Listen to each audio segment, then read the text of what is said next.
Hi guys. Okay sorry இந்த video குவாலிட்டியோட class வரதுக்கு கொஞ்சம் லேட் ஆகிடுச்சு. ஆஃப்லைனில் கொஞ்சம் கிளாஸஸ் கொஞ்சம் கண்டினியூஸாக இருந்ததுனால வீடியோ ரெக்கார்ட் பண்ண முடியல. ஓகேங்களா, நிறைய பேர் கிளாஸ் கேட்டே இருந்தீங்க. ஓகே வந்தாச்சு. ஓகே, இப்போ நம்ம பார்க்க போகிற டாபிக் வந்து பார்த்தீங்கன்னா யூனியன் அண்ட் இட்ஸ் டெரிட்டரி. ஓகேங்களா, இந்த டாபிக் தான் நம்ம பார்க்க போகிறோம் இன்றைக்கி. நம்ம வந்து ஆல்ரெடி வந்து பார்த்தீங்கன்னா பார்ட்ஸ் பார்த்துட்டு இருந்தோம். ஓகேங்களா, பார்ட்ஸ் வந்து பார்த்தோம். அதில் வந்து ஃபஸ்ட்டு பார்ட் அப்படிங்கிறது இந்தியாவோட பேர், அப்புறம் வந்து இந்தியாவோட மாநிலங்களை பற்றி சொல்லுதுன்னு பார்த்தோம். ஆர்டிக்கல் என்னென்னு சொன்னிச்சு, ஆர்டிக்கல் 1 to 4 இதுதான் வந்து பார்த்தீங்கன்னா என்னது யூனியன் அண்ட் இட்ஸ் டெரிட்டரி அதை பற்றி சொல்லுச்சு அப்படின்னு பார்த்தோம். இந்தியாவோட மாநிலங்கள் இந்தியா பற்றிலாம் சொல்லுது என்னது இந்த ஆர்டிக்கல் தான் சொல்லுதுன்னு பார்த்தோம். ஓகேங்களா, இப்போ நம்ம இதுக்கப்புறம் வந்து பார்த்தீங்கன்னா பாலிட்டி பார்க்க போகிறது எப்படி பார்ப்போம் அப்படின்னாக்கா ஆர்டிக்கல் 1லேருந்து ஆரம்பிச்சு இந்த ஆர்டரில் தான் நம்ம போவோம். ஓகேங்களா, இதை எப்படி சொல்லுவோம் அப்படின்னா பார்ட் 1லேருந்து ஆரம்பிச்சு என்ன பண்ணுவோம் பார்ட் போவோம். ஓகேங்களா, இன்னைக்கு பார்க்க போகிறது பார்ட் 1. அதில் இருக்கக்கூடிய ஆர்டிக்கல் 1 to 4. ஓகேங்களா, இந்த பார்ட் 1 அப்படிங்கிறது என்ன சொல்லுது, ஏது சொல்லுது, என்னென்னலாம் வந்து என்ன பண்ணுது சொல்லுது அப்படிங்கிறது என்ன பண்ண போகிறோம் அப்படின்னாக்கா இதுக்கப்புறம் நம்ம பார்க்க போகிறோம். ஓகேங்களா, ஸோ போகலாமா கிளாஸில்? ஓகே ஓகே அதே மாதிரி வந்து ஸ்டூடெண்ட்ஸ் வந்து என்கிட்ட வந்து நோட்ஸ் மேக் பண்ணுறதுக்கு கொஞ்சம் தமிழில் சொன்னீங்கன்னா கொஞ்சம் ஈஸியாக இருக்கும் சார் அப்படின்ற மாதிரி கேட்டிருந்தீங்க. ஓகேங்களா, ஸோ அதனால் நான் என்ன பண்ண போகிறேன் அப்படின்னாக்கா இந்த டைம் கிளாஸ் அப்படிங்கிறது உங்களுக்கு நான் ரெகுலராக சொல்கிற மாதிரி ஓகே தமிழில் தான் நோட்ஸ் உங்களுக்கு ஷோ ஆகும். ஸோ தமிழே நான் உங்களுக்கு வந்து நான் சொல்லிடுறேன். பட் இங்கிலீஷ் மீடியம் ஸ்டூடெண்டாக இருந்தீங்கன்னாக்கா ஒன்றும் பிரச்சனை கிடையாது. நோட்ஸ் வந்து பார்த்தீங்கன்னா பின்னாடி இருக்குது. ஸோ நீங்கள் அதை நோட் பண்ணிக்கலாம். பட் கதை அப்படிங்கிறது ரெண்டுத்துக்கும் சேமாக தான் இருக்கும். ஓகேங்களா, ஸோ அதில் ஒன்றும் சேஞ்சஸ் இருக்காது. பட் நடத்துறது மட்டும் பார்த்தீங்கன்னாக்கா நான் தமிழில் ஷோ ஆகிற அந்த நோட்ஸ் வந்து பார்த்தீங்கன்னா உங்களுக்கு எடுக்கிறதுக்கு நோட்ஸ் ஈஸியாக இருக்கும். அப்படிங்கிறத என்ன பண்ணுறேன் அப்படின்னா நான் அதில் காட்டிட்டு அப்படியே நடத்திடுறேன். பட் இங்கிலீஷ் மீடியத்துக்கும் கதை சேம் அதே தான். ஓகேங்களா, ஸோ நம்ம என்ன பண்ணலாம் அப்படின்னா நான் அதை லாஸ்ட்டில் பிடிஎஃப்ல காட்டுறேன். ஸோ நீங்கள் அதை அப்படியே நோட் பண்ணிக்கலாம். நோட் பண்ணிட்டு இங்கே வந்து என்ன பண்ணலாம்னா அந்த கதையை கவனிக்கலாம். ஓகேங்களா, ஸோ டாப்பிக்கோட நேம் சொன்னேன் யூனியன் அண்ட் இட்ஸ் டெரிட்டரி. டெரிட்டரினா அவட ஆட்சி எல்லைகள். ஓகேங்களா, அது தமிழில் சொன்னோம் அப்படின்னா ஒன்றியம் மற்றும் அதன் ஆட்சி பரப்பு, அப்படின்னா ஆட்சி எல்லை அப்படின்ற மாதிரி சொல்லுவாங்க. ஓகேங்களா, ஆட்சி எல்லை. அப்போ ஒன்றியம்னா என்னன்னு நம்ம பார்ப்போம். ஏன்னா அந்த வேர்ட்ல இருக்கு பாருங்க, ஒன்றியம்னா என்ன, யூனியன்னா முதல்ல என்ன அப்படிங்கிறதெல்லாம் நம்ம பார்ப்போம். யூனியன்னா என்ன, ஆட்சி எல்லை, அதோட ஆட்சி எல்லை பரப்பு, எல்லைனா என்ன, அதோட ஆட்சி என்ன, அதுக்குள்ள என்னென்னலாம் இருக்கு, இந்த டாபிக்ல அதான் பார்க்க போறோம். யூனியனா என்னன்னு பார்க்க போறோம், ஆட்சி பரப்பு. இப்போ இந்தியானா என்ன, இந்தியாவுக்குள்ள மாநிலங்கள் எப்படி இருக்கு, அது எப்படிலாம் வந்து எவாலுவேஷன் ஆச்சு, அதங்க எல்லா டீட்டெயில் என்ன பண்ண போறோம் இதுக்குள்ள நம்ம பார்க்க போறோம். ஓகேங்களா, கிளாஸ்க்குள்ள போலாமா? ஓகே, நம்ம சொன்ன மாதிரி டாபிக் ஒன்றியமும் அதன் ஆட்சி எல்லையும், இதான் டாபிக். ஓகேங்களா, இதான் வந்து டாபிக், இதான் பார்க்க போகிறது. ஓகே, இதை பற்றி நம்ம சொன்ன மாதிரி எந்த ஆர்டிகளோட எந்த பார்ட் அப்படிங்கிறது சொல்லுது, அதாவது கான்ஸ்டியூஷனை எந்த பார்ட் சொல்லுதுன்னு பார்த்தீங்கன்னா பார்ட் 1 அப்படிங்கிறத சொல்லுது. ஓகேங்களா, இங்கே இருக்கா ஆர்டிகல், அதாவது அரசியலமைப்பின் பகுதி. ஓகேங்களா, அடுத்து ஆர்டிகல் என்ன சொல்லுது, நான் சொன்ன மாதிரி ஆர்டிகல் 1லேருந்து 4 வரைக்கும் சொல்லுது. எதை பற்றி சொல்லுது, ஒன்றியமும் அதன் ஆட்சி பரப்பையும் அதையும் பற்றி சொல்லுது. ஓகேங்களா, ஓகே, இதோட முக்கியமான பொருள் என்ன, இது என்னத்தை தான் சொல்ல வருது அப்படின்னா இந்திய ஒன்றியத்தின் இயல்பு. ஆமாம் பார்த்தோம் இல்லையா, ஒன்றியம் மற்றும் அதன் ஆட்சி எல்லைகள் அதான பார்த்தோம். அதோட இயல்பு வந்து எப்படி இருக்கு. ஓகேங்களா, அப்புறம் அதோட ஆட்சி எல்லைகள் எப்படி இருக்கு அதை பற்றி பேச போகிறது தான் என்னது இந்த யூனியன் அண்ட் இட்ஸ் டெரிட்டரி அப்படிங்கிற இந்த பகுதி. ஓகேங்களா, ஸோ ஓகே டேரக்டாக உள்ள போயிடலாம். ஆர்டிகல் 1. ஓகே, ஆர்டிகல் 1 என்ன சொல்லுது, இந்தியாவை இது அப்படியே என்ன பண்ணுன்னா இதான் இம்பார்ட்டன்ட், தான் கொஸ்டினில் கேட்பாங்க. ஓகேங்களா, இதை நம்ம ஒரு மாதிரி ப்ளூ கலரில் பண்ணிருக்கோம், ஷேட் பண்ணிருக்கோம் இல்லையா, இது அப்படியே என்ன பண்ணீங்கன்னா அண்டர்லைன் பண்ணிக்கோங்க. ஓகேங்களா, இந்தியாவை பாரதம், அதாவது மாநிலங்களின் கூட்டமைப்பு, ஓகேங்களா மாநிலங்களின் கூட்டமைப்பு என்று குறிப்பிடாமல் மாநிலங்களின் ஒன்றியம், இதுதான் இம்பார்ட்டன்ட், மாநிலங்களின் ஒன்றியம் என்றே விவரிக்கிறது. அப்போ மாநிலங்களின் கூட்டமைப்பு, நார்மலாக என்ன பண்ணிடும், நம்ம இந்தியா அப்படிங்கிறது 28 மாநிலங்களை ஒன்றா சேர்ந்த ஒரு யூனியன், ஒரு நாடு. ஓகேங்களா, இந்தியாவுக்குன்னு தனியாக ஒரு ஆட்சி பகுதியெல்லாம் கிடையாது. 28 மாநிலங்கள் சேர்ந்தது தான் ஒரு இந்தியா அப்படிங்கிற ஒரு அமைப்பு. ஓகேங்களா, யூனியன். அப்போ மாநிலங்களின் கூட்டமைப்பு இந்த வேர்டை நம்ம யூஸ் பண்ணல, நம்ம என்ன யூஸ் பண்றோம், மாநிலங்களின் ஒன்றியம் அப்படின்னு நம்ம யூஸ் பண்றோம். ஓகேங்களா, அப்போ இந்த மாநிலங்களின் ஒன்றியம் அப்படின்னா என்ன சொல்றாங்க, அப்போ இந்த சரத்து ஆர்டிகல் 1 2 விஷயத்த சொல்லுது. ஓகேங்களா, என்ன முதன்மையான 2 அம்சங்களை சொல்லுது. ஓகேங்களா, என்ன சொல்லுது, 1 நாட்டோட பெயர், 2வது ஆட்சி முறை வகை. 2 சொல்லுது. 1 என்ன சொல்லுது, நாட்டின் பெயர் என்ன சொல்லுது.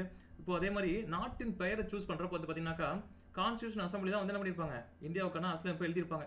அப்போ நாட்டோட பேரை சூஸ் பண்றப்போ அவங்களுக்கு என்ன பண்ணிருக்கு, சில கருத்து வேறுபாடுகள் தோன்றிருக்கு. ஏன், பாரம்பரியவாதிகள் ட்ரெடிஷ்னல் பேரை வைக்க சொல்லியிருக்காங்க. என்ன பேர் வைக்க சொல்லியிருக்காங்க, பாரதம்னு வைங்க அப்படின்னு சொல்லியிருக்காங்க. ஓகேங்களா, இது ஒரு ட்ரெடிஷ்னல் நேம்.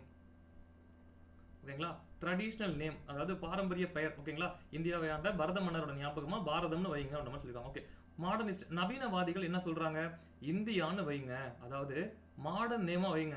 ஓகேங்களா, ட்ரெடிஷனலாக வேணாம் மாடர்னா வைங்க அப்படின்னு நம்ம சொல்றாங்க. ஆளுக்கு அப்படி மாற்றி சொல்ல என்ன பண்ணியிருக்காங்கன்னா அரசியல் அமைப்பு என்ன பண்ணியிருக்கு, அதாவது அரசியலமைப்பு நிர்ணய சபை இவங்க தான் வந்து கான்ஸ்டியூஷன் எழுதினவங்க. இவங்க என்ன பண்ணியிருக்காங்க, 2ஐயும் கலந்து இந்தியா, அதாவது பாரதம், இந்தியா ஒரு பாரதம், இந்தியாவோட நேம் இதான், அவ்வளோதான். ஆர்டிகல் 1 இந்தியாவோட பேர் என்னன்னு சொல்லுது? இந்தியா அதாவது பாரதம், தட் இஸ் பாரத் அப்படின்னு சொல்றது தான் ஆர்டிகல் 1. இந்தியாவோட பேர் என்னது?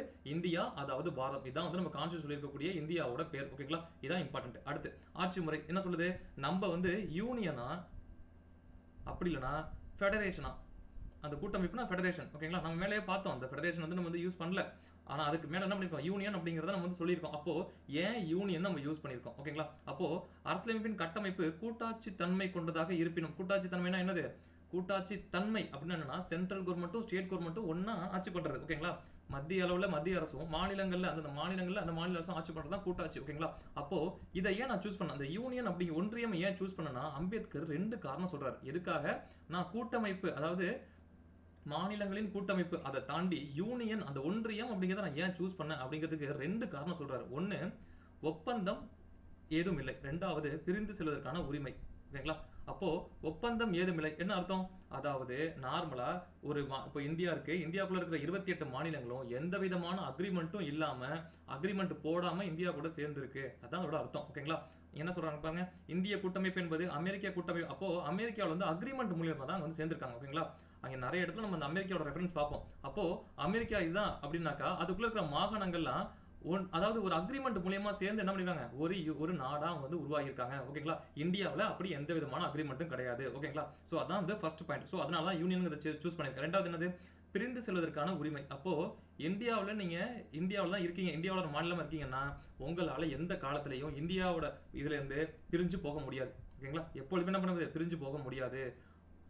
புரியுதுங்களா? அப்போ மாநிலங்களா இருக்கிறீங்க, இந்தியாவோட மாநிலங்களா இருக்கீங்களா, நீங்க இதை விட்டு பிரிஞ்சு போக முடியாது. அதனால தான் இந்தியாவை ஒரு யூனியன் சொல்றோம். ஓகேங்களா? ஏன் வந்து ஃபெடரேஷன் ஆஃப் ஸ்டேட் நம்ம சொல்லல? எதுக்காக வந்து யூனியன் ஆஃப் ஸ்டேட்ஸ் சொல்றோம் அப்படின்னா, மாநிலங்கள்லாம் உறிஞ்சிருக்கு, ஆனா ஒன்னா சேர்ந்துருக்கு. எதுக்காக? அக்ரிமெண்ட் போட்டா இல்ல, ஆனா இங்க இருக்கிறப்போ நீங்க பிரிஞ்சு சொல்ல முடியாது. இந்த 2 காரணத்துக்காக தான் நம்ம என்ன பண்ணிருக்கோம்னா யூனியன் அப்படிங்கிற அந்த வார்த்தையை சேர்த்திருக்கோம். ஓகேங்களா? இங்க நம்ம நோட் பண்ண வேண்டிய ஒரு விஷயம் இருக்கு, முக்கிய கருத்து. இக்கூட்டமைப்பு என்பது இந்த வேர்டு வந்து ரொம்ப ரொம்ப இம்பார்ட்டன்ட். ஓகேங்களா?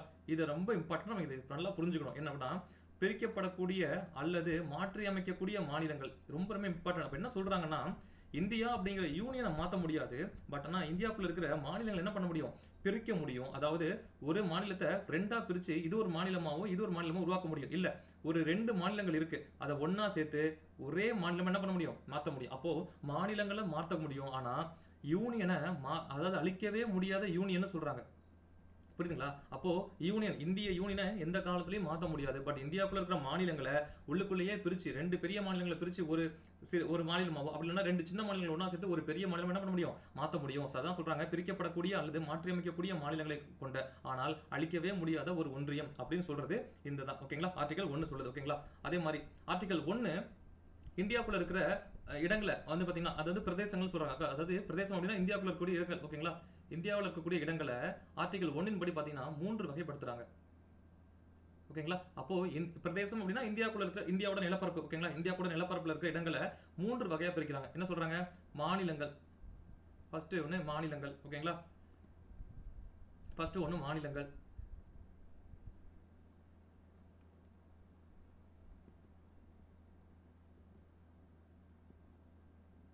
ஃபர்ஸ்ட் ஒன்று மாநிலங்கள். ஓகே, ஃபர்ஸ்ட் ஒன்று மாநிலங்கள், சாரி.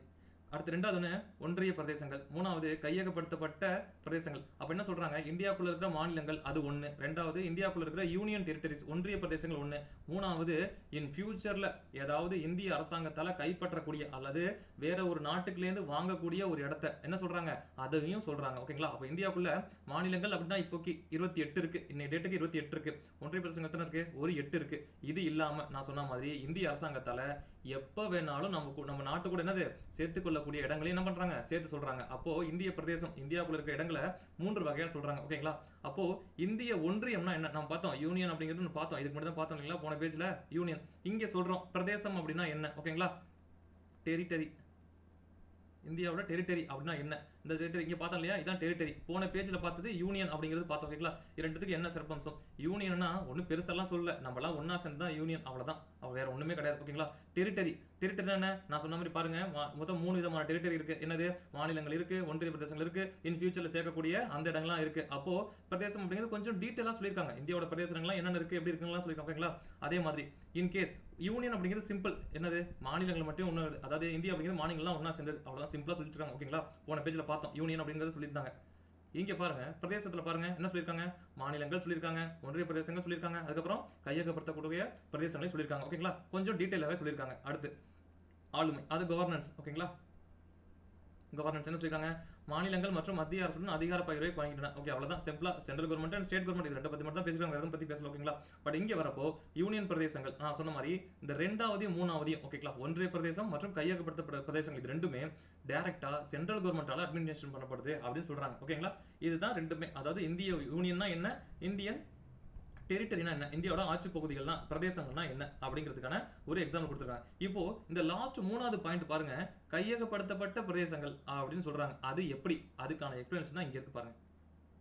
அப்போ நம்ம வேற ஒரு நாட்டோட பகுதியை வாங்கிக்கிறோம்னா அது எப்படி, ஓகேங்களா, ஒரு இறையாண்மை மிக்க நாடாக, அதாவது யாரோட கண்ட்ரோலிங் இல்லாம, ஓகேங்களா, தன்னிச்சையா முடிவு எடுக்கக்கூடியதான் இறையாண்மைன்னு சொல்லுவோம். இதை நம்ம பிரியாம்பல்ல மென்ஷன் பண்ணிருக்காங்க. ஓகேங்களா, பன்னாட்டு சட்டத்தால் அங்கீகரிக்கப்பட்ட, அப்போ பன்னாட்டு சட்டத்தால், அதாவது ரெண்டு நாடுகளுக்கு அந்த பரிமாற்றம் இல்லைங்களா, அதனால இது பன்னாட்டு சட்டத்தால் அங்கீகரிக்கப்பட்ட வழிமுறைப்படி என்ன பண்ணும், இந்தியா வேற எந்த நாட்டோட நிலப்பகுதி என்ன பண்ணா வாங்கிக்கலாம். இன்கேஸ் பாகிஸ்தானோட ஒரு நிலப்பகுதியை வாங்கிக்க முடியுமா, வாங்கிக்க முடியும். இல்ல சைனாவோட வாங்கிக்க முடியுமா, வாங்கிக்க முடியும். இல்ல பங்களாதேஷோட வாங்கிக்க முடியுமா, கண்டிப்பா வாங்கிக்க முடியும். ஓகேங்களா, அது எந்தெந்த வழிகள்னு பாருங்க.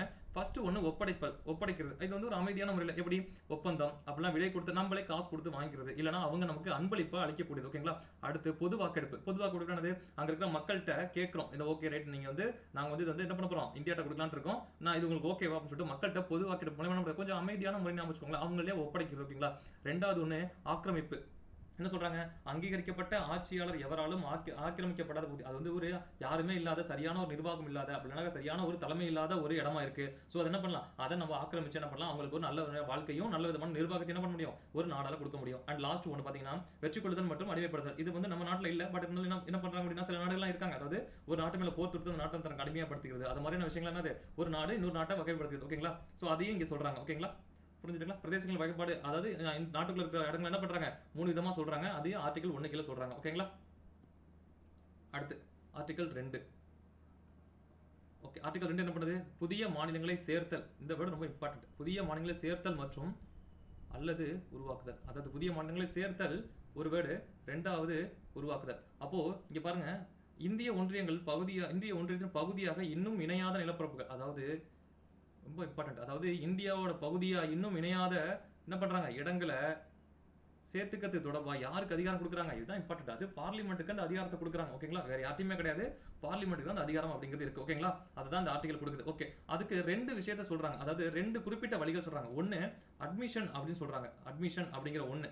ரெண்டாவது எஸ்டாப்ளிஷ்மெண்ட் அப்படிங்கிற ஒன்னு சேர்த்தல், இன்னொன்னு உருவாக்குதல். ரெண்டுத்துக்கும் மீனிங் வேற வேற. ஓகேங்களா, சேர்த்தல் அப்படின்னா என்ன, ஆல்ரெடி அது இந்தியாவோட எல்லையில தான் இருக்கு, ஒரு மாநிலமா இருக்கு. ஓகேங்களா, அதை இந்தியாவோட மாநிலமா மாத்திடலாம். அப்போ ஆல்ரெடியே ஒரு ஸ்டேட்டா இருக்கு, அதை இந்தியாவோட ஸ்டேட்டா என்ன பண்ண போறேன், அதை நான் மாத்திக்க போறேன். ஓகேங்களா, எக்ஸாம்பிள் சொல்லணும்னா பாண்டிச்சேரி புதுச்சேரி சொல்லலாம், கோவா சொல்லலாம். இதெல்லாம் அந்த பிரெஞ்சுங்களோட இடமா இந்தியாவுக்குள்ள இருந்துச்சு. ஓகேங்களா, அடுத்து அது வந்து போர்ச்சுகீஸோட தான் இருந்துச்சு. இது என்ன பண்ணிட்டோம், இந்தியாவோட இடமா என்ன பண்ணிட்டோம், அதை மாத்திக்கிட்டோம். ஓகேங்களா, இது சேர்த்தல். ரெண்டாவது உருவாக்குதல், அதாவது அது ஆல்ரெடி ஒரு மாநிலமா இல்ல, அதை என்ன பண்ணுவோம், அதை புதுசா ஒரு மாநிலமா மாத்தி அதை இந்தியாவோட சேர்த்துப்போம். ஓகேங்களா, அப்போ உருவாக்குதல் அப்படின்னா அது ஒரு மாநிலமா மாத்தி அதுக்கப்புறமா நம்ம என்ன பண்ணுவோம், அதை நம்ம ஒரு மாநிலமா நம்ம கூட சேர்க்க போறோம். இது ஆல்ரெடியே இருக்கிறத நம்ம கூட சேர்த்துக்க போறோம். ஓகேங்களா, இது ஆர்டிகல் 2. அப்போ சிம்பிள் ஆர்டிகல் 2 புதுசா மாநிலங்களை சேர்த்தல் அப்படின்னா உருவாக்குதல், அவ்வளவுதான். ஓகேங்களா, அடுத்து ஆர்டிகல் 3. ஓகேங்களா, ஓகே, ஆர்டிகல் 3 என்ன பத்தி சொல்லுது, உள்நாட்டு மறுசீரமைப்பு, அதை பத்தி சொல்லுது. ஓகேங்களா, அப்போ ஆர்டிகல் 2 வெளிப்பிரதேசங்களை குறித்து பேசுகையில், ஆர்டிகல் 3 ஏற்கனவே உள்ள மாநிலங்களின் உள்நாட்டு மறுசீரமைப்பு. அப்போ இது ரொம்ப இம்பார்ட்டன்ட். என்ன சொல்றாங்க பாருங்க, இது ரெண்டுத்துக்குள்ள டிஃபரெண்டே அதான். அப்போ என்னது, அது உள்நாட்டில், அதாவது ஆல்ரெடி இருக்கிற இடங்கள் என்ன பண்றாங்க இது கூட சேர்த்துக்கிறது. பட் இது என்ன சொல்றாங்க அப்படின்னா, இந்தியாவுக்குள்ள ஆல்ரெடி மாநிலங்களாவே இருக்குங்க இல்லையா, அதை என்ன பண்றாங்க, ஆல்டர்னேஷன் பண்றது, அதாவது புதுசா ஒரு ரெண்டு மாநிலத்தை பிரிச்சு ஒரு மாநிலமா மாத்துறது, இல்ல அதோட எல்லைகள் மட்டும் மாற்றுறதுன்னு சொல்லிட்டு உள்ளுக்குள்ள இருக்கிற விஷயங்கள் மட்டும். அப்போ ஆர்டிகல் 2 வெளிப்பிரதேசங்களை பத்தி சொல்லுது, ஆர்டிகல் 3 உள்ள இருக்கிற அந்த விஷயங்களை பத்தி சொல்லுது. ஓகேங்களா, இதுவும் பாத்தீங்கன்னா நாடாளுமன்றத்துக்கு பின்வரும் அதிகாரங்களை வழங்குகிறது. அப்போ ஆர்டிகல் 2 யாருக்கு கொடுக்குது, புதிய மாநிலங்களை சேர்க்கறதுக்கு, அதுவும் நாடாளுமன்றத்துக்கு கொடுக்குது. இல்ல உள்நாட்டில் ஏதாவது சீரமைப்பு வேணுமா, மாநிலங்கள் ஏதாவது மாற்றணுமா, அதுவுமே யாருக்கு கொடுத்துருக்குது அப்படின்னாக்கா நாடாளுமன்றத்துக்கு கொடுத்துருக்கு. ஓகேங்களா, இதுக்கு ஒரு வழிமுறைகள் சொல்றாங்க. என்ன சொல்றாங்க, இதுக்கு எப்படிலாம் வந்து சீரமைப்பு பண்ணலாம். ஒன்று, ஒரு புதிய மாநிலத்தையே உருவாக்கலாம். எப்படி உருவாக்கலாம், ஒரு நிலப்பரப்பை பிரிக்கிறது மூலியமாவோ, அப்படி இல்லைன்னா 2 பகுதிகளை ஒண்ணா சேர்க்கறது மூலியமா. எக்ஸாம்பிள் என்ன சொல்லலாம், ஆந்திரான்னு ஒரு இடம் இருந்துச்சு, அதை 2ஆ பிரிச்சு ஒன்னு ஆந்திரா 2 தெலுங்கானான்னு மாத்தாங்க இல்லையா, அத மாதிரி. ஓகேங்களா. அப்படி இல்ல 2 சின்ன இடமா இருக்கு, அதை ஒண்ணா சேர்த்து ஒரே மாநிலங்களா மாத்த முடியுமா, அதையும் மாத்த முடியும். ஓகேங்களா. அதான் சொல்றாங்க புதிய மாநிலத்தை உருவாக்குதல். எப்படி 1 2 சின்ன மாநிலங்கள் ஒண்ணா சேர்க்கலாம், இல்ல ஒரு பெரிய இடத்தை 2ஆ பிரிச்சு என்ன பண்ண முடியும், உருவாக்க முடியும். ஓகேங்களா. இது ஒண்ணு. ரெண்டாவது என்ன பண்ண முடியும், எந்த மாநிலத்தோட பரப்பளவை அதிகரிக்கிறது ஒண்ணு, அடுத்து குறைக்கவும் முடியும். அப்போ ஒரு மாநிலத்தோட பரப்பளவை நாடாளுமன்றம் நினைச்சா என்ன பண்ண முடியும், ஒண்ணு கூட்ட முடியும், இல்லைன்னா கம்மி பண்ண முடியும்.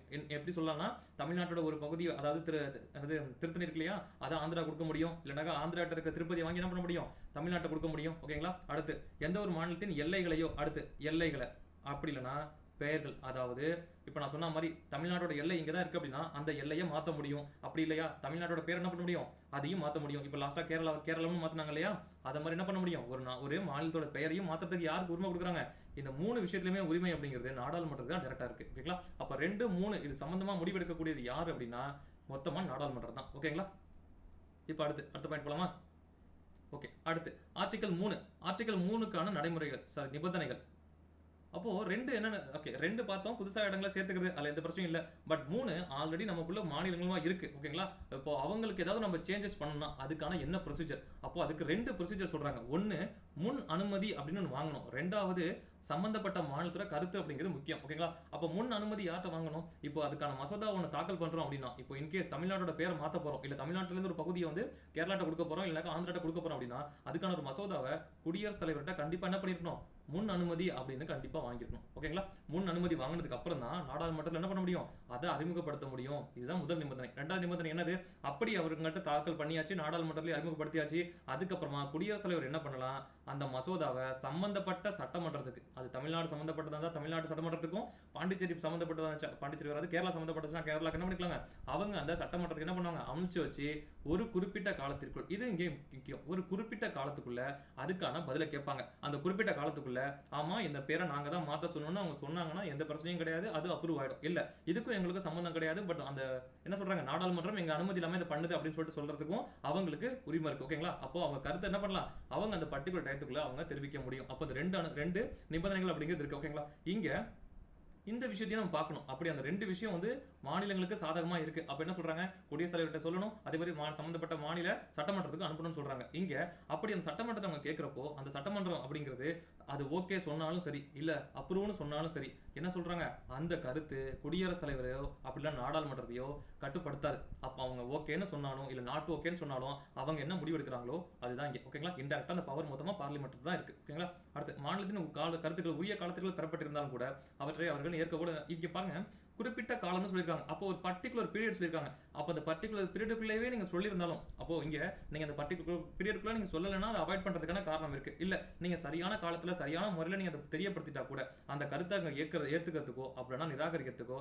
அவங்களுக்கு தான் முழு உரிமை இருக்கு அப்படின்னு சொல்றாங்க. ஓகேங்களா. இது ஸ்டேட்டை பொறுத்த வரைக்கும். அதுவே யூனியன் டெரிட்டரியா இருந்துச்சு அப்படின்னா அவங்க அதை கேட்கறதுக்கான அவசியமே இல்லை. ஏன், அங்க நாடாளுமன்றம் என்ன பண்ணும், அங்க என்ன தேவையோ அதை அவங்களே எடுத்துக்கலாம். ஏன், யூனியன் டெரிட்டரி அப்படிங்கிறது நாடாளுமன்றத்தில், அதாவது மத்திய அரசோட கண்ட்ரோல் தான் இருக்கு. ஸோ இது ரெண்டுமே ஸ்டேட் சம்பந்தப்பட்டது. அப்போ லாஸ்ட் பாயிண்ட் அப்படிங்கிறது யூனியன் டெரிட்டரி சம்பந்தப்பட்டது. அப்போ ஸ்டேட்னா கேட்கணும், அப்படியுமே அவங்க சொல்றதை ஏத்துக்காத அவங்க விஷயம். பட் யூனியன் டெரிட்டரிக்கு அது மாதிரியான அனுப்ப தேவையில்லை. ஏன்னா நாடாளுமன்றம் என்ன பண்ணும், டைரக்டா அதுக்கு என்ன தேவையோ அதை அவங்க பண்ணிப்பாங்க. ஓகேங்களா. ஓகே. அடுத்தது போலாமா. ஓகே. இந்திய கூட்டாட்சியின் இயல்பு. அப்போ இந்திய கூட்டாட்சி அப்படிங்கிறது என்ன அப்படின்னா, கூட்டாட்சி அப்படின்னா இந்த மத்திய அரசும் மாநில அரசும் ஒன்னா சேர்ந்து நடத்துறது தான் கூட்டாட்சி. ஓகேங்களா. அப்ப இந்திய கூட்டாட்சியோட இயல்பு எப்படி இருக்கு அப்படின்னா, இந்தியாவின் அரசியல் வரைபடத்தை, ரொம்ப முக்கியம், அரசியல் வரைபடத்தை மாற்றியமைக்கும் அதிகாரம் அரசியலமைப்பு சட்டம் யாருக்கு வழங்குது அப்படின்னா ஒன்றியத்துக்கு வழங்குது. புரியுதுங்களா. அப்போ நம்மளோட பொலிட்டிக்கல் டிராயிங்கை என்ன பண்ண முடியும், மாத்தி வரைய முடியும். எப்படி, இப்போ நம்மளோட இந்தியா அப்படிங்கிறது இப்படி இருக்கு. ஓகேங்களா. தமிழ்நாடு கொஞ்சம் மோசமா இருக்கா, சரி ஓகே பரவாயில்ல பார்த்துக்கலாம். தமிழ்நாடு இங்க இருக்கு, கேரளா இங்க இருக்கு, ஆந்திர பிரதேசம் இங்க இருக்கு. ஓகேங்களா. இப்படி இருக்கிற பொலிட்டிக்கல் டிராயிங்கை அவங்க என்ன பண்ணலாம், இதை ஃபுல்லா தமிழ்நாடுன்னு மாத்தலாம், இங்க ஃபுல்லா கேரளான்னு மாத்தலாம், இதை ஃபுல்லா ஆந்திர பிரதேசம் என்ன பண்ணலாம். இப்படி நம்மளோட இந்த பொலிட்டிக்கல் டிராயிங்கை என்ன பண்ணலாம், அவங்க மாத்துறதுக்கான உரிமையை அவங்க யார் கொடுத்துருக்கு, இந்திய அரசியலமைப்பு சட்டம் அவங்க கிட்ட கொடுத்துருக்கு. அதான் சொல்றாங்க, தன்னுடைய இந்த அவுட்டர்ல எல்லாம் மாற்ற முடியாது, இந்தியாவோட யூனியனை மாற்ற முடியாது, பட் உள்ளுக்குள்ள இருக்கிற இந்த பொலிட்டிக்கல், அதாவது அரசியல் வரைபடத்தை என்ன பண்ண முடியும், அவங்களால மாத்திக்க முடியும் அப்படின்னு சொல்றாங்க. ஓகேங்களா. இதுக்கு இங்க 2 விஷயத்தை நம்ம பார்ப்போம். ஒன்று, இது இந்தியாவில் எப்படி இருக்கு, யூஎஸ்ஏ அமெரிக்காவில் எப்படி இருக்கு அப்படின்னு நம்ம கம்பேர் பண்ணி தெரிஞ்சுக்கலாம் அது எப்படி இருக்குன்னு சொல்லிட்டு. ஓகேங்களா. அழிக்க முடிந்த அரசுகளும் ஓகேங்களா, அழிக்க முடிந்த அரசுகளும் ஓகேங்களா, அரசுகளும் அழிக்க முடியாத ஒன்றியமும் ஓகேங்களா. அப்படின்னு என்னன்னா இங்க மாநிலங்களை மாத்த முடியும். அதான் அழிக்க முடிந்த அரசுகள் சொன்னா மாநிலங்களை மாத்த முடியும், ஆனா ஒன்றியத்தை மாத்தவே முடியாது ஓகேங்களா. அங்க அழிக்க முடியாத அரசுகளும், அதாவது அங்க அந்த மாகாணத்தையுமே என்ன பண்ண முடியாது, நீங்க மாத்த முடியாது ஓகேங்களா. மாகாணத்தையும் மாத்த முடியாது, அந்த ஒன்றியத்தையும் மாத்த முடியாது. பட் இங்க மாநிலங்களை என்ன பண்ண முடியும், நீங்க மாத்திக்க முடியும். ஓகே, அடுத்து எல்லைகள் மற்றும் பெயர்களை மாற்றுவதற்கு இது தேவையில்லை, மாநிலங்களோட ஒப்புதல் தேவையே இல்லை. ஆமா, அப்படி அவங்க என்ன சொன்னாலும் அது என்ன பண்ணாது, நாடாளுமன்றத்தையோ இல்லை பிரசிடென்ட்டையோ என்ன பண்ணாலும் அது கட்டுப்படுத்தாது. அப்ப இங்க பாருங்க யூஎஸ்ஏல எப்படி இருக்கு, பிராந்திய ஒருமைப்பாடு உத்தரவாதம் அளிக்கப்படுகிறது. அப்போ அங்க வந்து அதெல்லாம் பண்ண முடியாது, அரசின் அனுமதியின்றி எல்லைகளை மாற்ற முடியாது, அங்க வந்து அதெல்லாம் பண்ண முடியாது ஓகேங்களா. அடுத்து இறையாண்மை, மத்திய அரசு மாநிலங்களை அளிக்க அல்லது மறுசீரமைக்க, இதுதான் சொல்றோம், இதுதான் வந்து அந்த பாயிண்ட் நாங்க சொல்றதே இதுதான் ஓகேங்களா. அப்போ மாநில அரசு என்ன பண்ணும், மத்திய அரசு நினைச்சா கூட்டவோ இல்லைன்னா குறைக்கவோ இல்லைனாக்கா பரப்பளவு கம்மி பண்ணவோ இல்லைனாக்கா அதிகப்படுத்த என்ன பண்ண முடியும், அவங்களுக்கு முழு அதிகாரத்தை கொடுத்துருக்கு ஓகேங்களா. அடுத்து இங்கே கூட்டாட்சி அரசாங்கத்தால் ஒரு மாநிலத்தின் இருப்பை மாற்றவே அங்க வந்து முடியாது. அங்க என்னதான் சொல்றாங்க, அங்கதான் அதனால தான் அந்த ஃபெடரேஷன் சொல்றோம் ஓகேங்களா. அங்க அதை மாதிரி விஷயங்களை பண்ண முடியாது அப்படின்ற மாதிரி சொல்றாங்க ஓகேங்களா. அடுத்து ஆர்டிகல் 4 ஓகேங்களா. ஆர்டிகல் 1, 2, 3 பார்த்தாச்சு. ஆர்டிகல் 1 என்ன சொன்னுச்சு, பேசிக்கா நேம் அதை பத்தி சொன்னுச்சு. 2 என்ன சொல்லுது, வெளியிலேருந்து ஒரு பகுதியை சேர்த்துக்கிறது. 3 என்ன சொன்னுச்சு, உள்ளேருந்து ஒரு பகுதியை சேர்த்து, உள்ளேருந்து சில பகுதியில் பிரிக்கிறது, அப்புறம் வந்து சேர்த்துக்கிறது, அப்புறம் மாற்றி அமைக்கிறதுலாம் சொல்லுது. அப்போ ஆர்டிகல் 4 என்ன சொல்லுது, ஷரத்து 2 புதிய மாநிலங்களை சேர்த்தல். ஆமா. ஆர்டிகல் 3 என்ன சொன்னுச்சு, தற்போது உள்ள மாற்ற இதெல்லாம் பண்றதுக்கு, இதுக்கெல்லாம் பண்றதுக்கான சட்டங்களுக்கு முக்கியமானது தான் ஆர்டிகல் 368 கீழே அரசியலமைப்பு திருத்தம் தேவையில்லை அப்படின்னாக்கா கருதப்படாது. அப்ப என்ன சொல்றாங்க, ஆர்டிகல் 2 படியோ இல்லை 3 படியோ ஏதாவது ஒரு பகுதியை கம்மி பண்றீங்க இல்லைனாக்கா புதுசா சேர்க்கறீங்க அப்படின்னா அது ஆர்டிகல் 368 கீழே தேவையில்லை, பண்ண தேவையில்லை அப்படின்னு சொல்றாங்க ஓகேங்களா. அப்போ இது அடிப்படையில் என்ன சொல்றாங்க அப்படின்னா, அப்போ நார்மலா நீங்க ஒரு நாட்டோட ஒரு மாநிலத்தோட பேரை மாத்தணும், அப்படி புதுசா வந்து ஆந்திராவிலிருந்து ஒரு தெலுங்கானா உருவாக்கணும் அப்படின்னா உங்களுக்கு எளிய பெரும்பான்மையோட, அது சிம்பிள் மெஜாரிட்டின்னு சொல்லுவோம், அதை சிம்பிள் மெஜாரிட்டி ஓகேங்களா, மெஜாரிட்டி ஓகேங்களா. அது கூட சாதாரண சட்டமன்ற நடைமுறை, ஆர்டினரி லெஜிஸ்லேட்டிவ் ப்ரொசீஜர்னு சொல்லுவோம் இதை ஓகேங்களா, ப்ரொசீஜர். அது மூலியமா என்ன பண்ணிடலாம், அதை நீங்க பண்ண முடியும். இதுக்கு ஆர்டிகல் 368 என்ன பண்ணுது, திருத்தம் தேவையில்லை, ரொம்ப ரொம்ப முக்கியம் ஓகேங்களா. அப்போ ஆர்டிகல் 4 அப்படிங்கிறது ஆர்டிகல் 2, 3 படி செய்யக்கூடியதுக்கு என்னது, ஆர்டிகல் 368 திருத்தம் தேவையில்லை அப்படின்னு சொல்லக்கூடியதான் ஆர்டிகல் 4 ஓகேங்களா. அடுத்து பிரதேச ஒப்படைப்பு மற்றும் எல்லை தகராறுகள். ஓகே, இந்த டைம்ல என்ன இருக்கும் அப்படின்னா, நம்ம பார்த்தோம் ஆர்டிகல் 3 கீழே வந்து ஒரு பிரதேசத்தோட ஒரு பகுதி என்ன பண்ணும், குறைக்கலாம் இல்லைனாக்கா ஒரு மாநிலங்கள் வந்து மறுசீரமைப்பு பண்ண முடியும்னு பார்த்தோம். ஓகே, இந்த டைம்ல என்ன இருக்கும் அப்படின்னா, பெருபாரி ஒன்றிய வழக்கு அப்படின்னு ஒரு பந்தா என்ன, ராட்க்ளிஃப் அப்படிங்கிறவர் ஓகேங்களா, கிளிஃப் அப்படிங்கிறவர் தான் பார்த்தீங்கன்னா இந்தியாவுக்கும் பாகிஸ்தானுக்கான எல்லையை பிரிச்சிருப்பாரு. அப்படி அவங்க எல்லையை பிரிக்கிறப்போ, இது இந்தியான்னு வச்சுக்கோங்களேன், இது இந்தியா, இது பாகிஸ்தான், அப்படி அவங்க எல்லையை பிரிக்கிறப்போ என்ன இருக்கும் அப்படின்னா, இந்தியாவுக்குள்ள இந்துக்கள் அதிகமாக இருக்கக்கூடிய ஒரு இடம் பெருபாரி அப்படின்னு சொல்லுவாங்க ஓகேங்களா. பெருபாரி அப்படிங்கிற ஒரு இடம் இருக்கும் ஓகேங்களா. இது இந்துக்கள் அதிகமான இடம் இந்தியாவுக்குள்ள இருக்கு. பட் ஆனா இந்த பேரை இந்தியாவுக்குள்ள சேர்த்திருக்க மாட்டாங்க, விடுபட்டிருக்கும் ஓகேங்களா. அப்போ இது என்ன இருக்கும் அப்படின்னா பாகிஸ்தான் கூட போய் சேர்ந்திருக்கும். பாகிஸ்தானோட அவங்களோட ஏரியாவுக்குள்ள என்ன பண்ணிருக்கோம், இது போய் அங்க இருந்திருக்கும். அதாவது இந்துக்கள் அதிகமான ஏரியா யார்கிட்ட இருந்திருக்கும், பாகிஸ்தான் இருக்கும். பட் இந்தியாவுக்கு வந்திருக்க வேண்டியது, பட் இந்தியாவில் என்ன பண்ணாங்க, அந்த பேரை சேர்க்காம விட்டாங்க ஓகேங்களா. அப்போ அதுக்கப்புறமா என்ன பண்ணிருக்காங்கன்னா, இந்த இடத்த நம்ம பாகிஸ்தான் கொடுத்துக்கலாம்னு சொல்லிட்டு இந்தியன் கவர்மெண்ட் முடிவு பண்ணி என்ன பண்ணிருக்காங்கன்னா அவங்களுக்கு கொடுக்க என்ன பண்ணிருக்காங்க, ட்ரை பண்ணிருக்காங்க ஓகேங்களா. அப்படி இதை கொடுத்தோம்னா ஓகேங்களா, அப்படி இதை கொடுக்குறப்போ இது இங்க ஒரு கொஸ்டின் வருது ஓகேங்களா. இந்த டைம்ல ஒரு கொஸ்டின் வருது. என்ன கொஸ்டின் அப்படின்னா, அப்படி கொடுக்குறப்போ ஆர்டிகல் 3க்கு கீழே ஒரு மாநிலத்தோட எல்லையை கம்மி பண்ண முடியும் அப்படின்னா அதிகப்படுத்த முடியும்னு கொடுத்து சொல்லியிருக்கோம். பட் ஆனா அந்த இடத்த ஒரு வெளிநாட்டுக்கு, இங்க இப்போ பாகிஸ்தான் கொடுக்குறாங்க இல்லையா, அதை மாதிரி வெளிநாட்டுக்கு கொடுக்கறதுக்கான, அந்த அயல் நாட்டுக்கு கொடுக்கறதுக்கான அதிகாரம் இருக்கா இல்லையா, இதான் கொஸ்டின் ஓகேங்களா. புரியுதுங்களா, இதான் பேக்ரவுண்டு. பட் அப்படி கொடுக்கறதுக்கான வாய்ப்பு இருக்கா, அப்படி ஆர்டிகல் 3 படி ஒரு மாநிலங்களை தான் மாற்ற முடியும்னு சொல்லியிருக்காங்களே தவிர, இப்படி ஒரு மாநிலத்தோட ஒரு பகுதியை பிரிச்சு கொண்டு போய் பாகிஸ்தான் கொடுக்கறதுக்கு இடம் இருக்கா அப்படின்னு கேட்கறாங்க ஓகேங்களா. இதன் அடிப்படையில் ஒன்று வருது, என்ன வருது, பெருபாரி ஒன்றிய வழக்கு, அதாவது பெருபாரி யூனியன் கேஸ் ஓகேங்களா. இதான் சொல்றாங்க, பெருபாரி யூனியன் கேஸ். இந்த கேஸ் என்ன வருது, பெருபாரி யூனியத்தின், அதாவது பெருபாரி போட்டிருக்கு, இது பெருபாரி ஓகேங்களா, பெருபாரி யூனியன் வழக்குன்னு சொல்லுவாங்க, யூனியன் வழக்கு ஓகேங்களா, வழக்கு ஓகேங்களா. இது பெருபாரி யூனியன் ஒன்றியத்தின் ஒரு பகுதியை பாகிஸ்தானுக்கு மாற்ற மத்திய அரசு முடிவு பண்ணது. ஆமா, நான் தான் சொன்னேன் இல்லையா. இது தொடர்பாக குடியரசுத் குடியரசுத் தலைவர் நீதிமன்றத்துல கருத்து கேட்கிறாரு. ஓகேங்களா? அப்போ சுப்ரீம் கோர்ட் என்ன சொல்றாங்க அப்படின்னா, சுப்ரீம் கோர்ட் என்ன சொல்லுது அப்படின்னா, சரத்து 3 கீழ் ஒரு மாநிலத்தின் பரப்பளவை குறைப்பதற்கு நாடாளுமன்றத்துக்கு உள்ள அதிகாரம் இந்திய பிரதேசத்தை ஒரு அயல் நாட்டிற்கு ஒப்படைப்பதை உள்ளடக்கவில்லை. அப்ப என்ன சொல்றாங்க, நீங்க உள்ளுக்குள்ள இருக்கிற இன்டர்னல் அட்ஜஸ்ட்மெண்ட் ரீஅரேஞ்ச்மெண்ட் மட்டும் தான் நீங்க பண்ண முடியுமே தவிர அதை ஒரு வெளிநாட்டுக்கு என்ன பண்ண முடியாது, நீங்க கொடுக்க முடியாது. அதுக்கு அது கிடையாது. ஆர்டிகல் 3 அப்படிங்கிறது உள்நாட்டுக்குள்ள உள்ளது மட்டுமே தவிர நீங்க வெளிநாட்டுக்கு கொடுக்கறத பத்தி சொல்லல அப்படின்னு சொல்றாங்க. அப்புறம் இன்னொன்னு என்ன சொல்றாங்க அவங்களே, இது ஃபர்ஸ்ட் சொல்றாங்க கொடுக்க முடியாது அப்படின்னு சொல்றாங்க, அது கீழே வராதுன்னு சொல்றாங்க. ரெண்டாவது என்ன சொல்றாங்க, அப்படி நீங்க கொடுக்கணும்னு விரும்புனீங்கன்னா ஆர்டிகல் 368 கீழே அரசியலமைப்பு திருத்துறது மூலியமா தான் நீங்க கொடுக்க முடியும்னு சொல்லிட்டாங்க.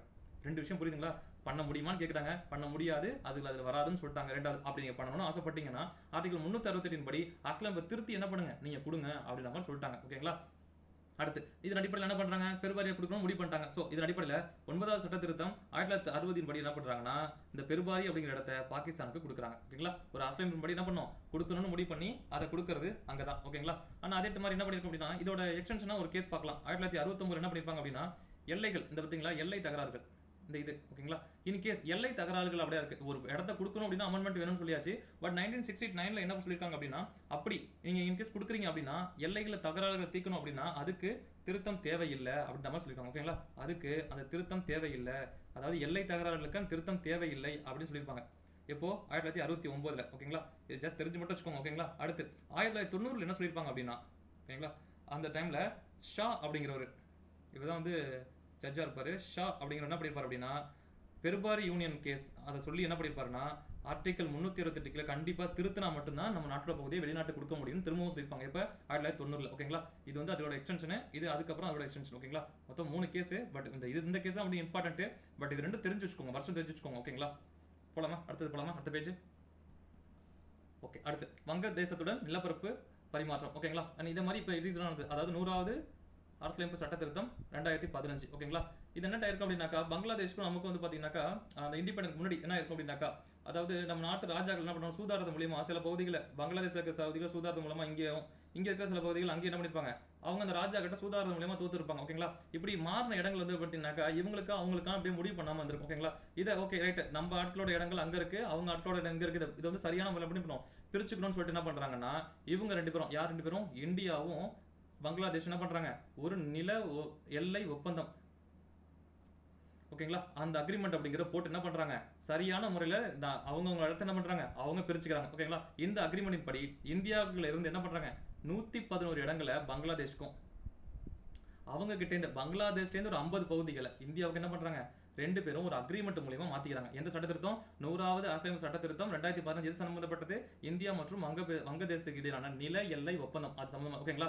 இதன் அடிப்படையில் ஓகேங்களா, இந்தியாவில இருந்து என்ன பண்ணிருக்கோம், 111 பகுதியை கொடுத்துருக்கோம் இல்லையா, அப்போ இந்தியாவில இருந்து 113 பகுதியை கொடுத்துருக்கோம். அப்படி கொடுக்குறப்போ பாத்தீங்கன்னா அசாம், மேற்கு வங்காளம், மேகாலயா, திரிபுரா இந்த 4 மாநிலங்களோட எல்லை அப்படிங்கிறது என்ன பண்ணிருக்கு, மாறி இருக்கு அப்படின்னு சொல்றாங்க. ஓகேங்களா? அப்ப 4 மாநிலங்களோட நிலப்பரப்புகள் என்ன பண்ணிருக்கு, மாத்தி இருக்கு அப்படின்னு நம்ம சொல்றாங்க. அப்போ இதோட எல்லைகள்லாம் எங்க சொல்லியிருக்காங்க, முதல் அட்டவணையில சொல்லியிருக்காங்க. அந்த முதல் அட்டவணை தான் என்ன பண்ணிருக்கு, மாறி இருக்கு. ஓகேங்களா? நம்ம ஷெட்யூல் பார்க்குறப்ப பார்த்தோம், முதல் அட்டவணை என்ன சொல்லிச்சுன்னு பார்த்தோம். ஓகேங்களா?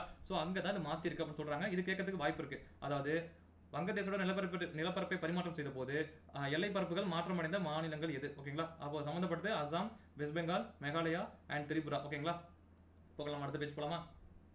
ஓகே, அடுத்து சுதேச அரசுகளின் ஒருங்கிணைப்பு. அப்போ பிரிட்டிஷ்காரங்க வந்து நமக்கு சுதந்திரம் கொடுக்கணும்னு முடிவு பண்ணிட்டாங்க. அப்போ அவங்க கொடுத்துட்டு போறப்போ நம்ம கிட்ட எப்படி இருக்கு, அவங்க பிரிட்டிஷ்காரங்க ஆட்சி பண்ணக்கூடிய இடங்கள் சிலது இருக்கு. அப்போ அந்த பிரிட்டிஷ்காரங்களுக்கு கீழேயே சுதேச அரசுகள், அதாவது உள்ளூர் ஆட்சியாளர் மன்னர்கள் என்ன பண்றாங்க, நம்ம இந்தியாவை ஆட்சி பண்ணிட்டு இருப்பாங்க. ஓகேங்களா? அந்த டைம்ல இந்த சுதேச அரசுகள் என்ன பண்ணணும், நம்ம கூட ஒன்று சேர்த்துக்கணும். ஓகேங்களா? அப்போ நம்ம சுதந்திரத்துக்கு அப்போ என்ன கொடுத்துருக்கான்னு பார்ப்போம். அப்படியே சுதந்திரத்தின் போது இந்தியா 2 வகையான அரசியல் அலகுகளை கொண்டிருந்தது. அப்போ 2 வகையா என்ன பண்ணிருக்காங்க, இந்தியாவுக்குள்ள ஆட்சி அப்படிங்கிறது நடந்திருக்கு. ஓகேங்களா? அதுல மெயினா ஒன்று பார்த்தது பிரிட்டிஷ் மாகாணங்கள். அவங்க யாரு, பிரிட்டிஷ் அரசாங்கத்தோட நேரடியாக அவங்க ஆட்சிக்குள்ள பண்ணிருப்பாங்க. அப்போ பிரிட்டிஷ் மாகாணங்களே என்ன பண்ணிருப்பாங்க, அவங்களே பார்த்திருப்பாங்க. அடுத்து அவங்களுக்கு இருக்கக்கூடிய சுதேச அரசுகள், இவங்க என்னது, பிரிட்டிஷ் அரசாங்கம் தான் ஃபுல்லா நடந்துட்டு இருக்கு. பட் அதுக்குள்ளேயே சில சுதேச அரசுகள் என்ன பண்ணிருக்கோம், அங்க உள்ளூர் மன்னர்கள் என்ன பண்ணிருப்பாங்கன்னா அவங்க ஆட்சி நடத்திட்டு இருப்பாங்க. யாரு, பிரிட்டிஷ் முடியாட்சி கீழே தான், பட் ஆனா அந்த ஏரியாவுக்கு அவங்க தான் ஃபுல்லா ரெஸ்பான்சிபிள் அப்படிங்கிற மாதிரி இருப்பாங்க. ஓகேங்களா?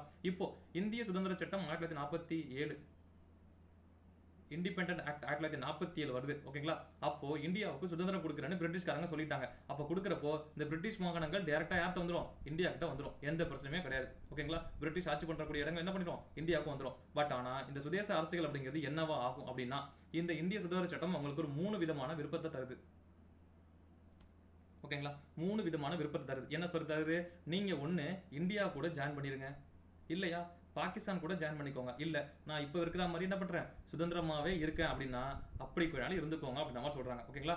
இவங்க இந்தியன் டெரிட்டரிக்குள்ள தான் சின்ன சின்னதா இருக்காங்க. ஓகேங்களா? இப்படி சின்ன சின்னதா இருக்காங்க. பட் இந்தியா அப்படிங்கிற ஒட்டுமொத்தமா சுதந்திரம் அடையுது. பிரிட்டிஷ்காரங்க எல்லாத்தையுமே கொடுத்துட்டு போறாங்க. அப்போ உள்ளுக்குள்ள இருக்கிற நீங்க எல்லாம் ஒண்ணு எங்க கூட சேர்ந்துக்கலாம், இல்ல எங்க கூட பிரிஞ்சு போற பாகிஸ்தான் கூட சேர்ந்துக்கலாம், இல்லையா நான் விருப்பப்பட்டப்ப நீங்க தனியாவே இருக்கணும்னு நினைச்சு என்ன பண்றான், தனியாவே இருந்துக்கலாம் அப்படின்ற மாதிரி சொல்றாங்க. ஓகேங்களா? இப்படி சொல்லிட்டு இருக்க காலகட்டங்கள்ல 552 பேர் ஒட்டுமொத்தமா, அதாவது அந்த டைம்ல இருந்தது 552 சுதேச அரசுகள். ஓகேங்களா? அதுல 549 பேர் என்ன பண்ணிட்டாங்க, நாங்க வந்து இந்தியா கூட சேர்ந்துக்கிறோம்னு சப்போர்ட் பண்ணிட்டாங்க.